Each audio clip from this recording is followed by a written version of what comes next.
Hej, jeg hedder Martin Thyssen. Jeg sælger SEAT i Taastrup. Jeg vil lave en demonstration af, hvordan SEAT Safety Assist fungerer. Og vi prøver at se, hvordan det kører.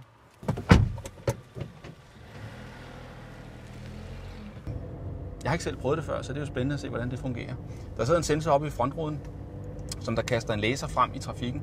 Og kører man ind i byen, og der er trafik, og du er ukoncentreret, fordi du sidder på navigationen, så opfatter bilen, at den foran stopper, og så stopper bilen med det samme.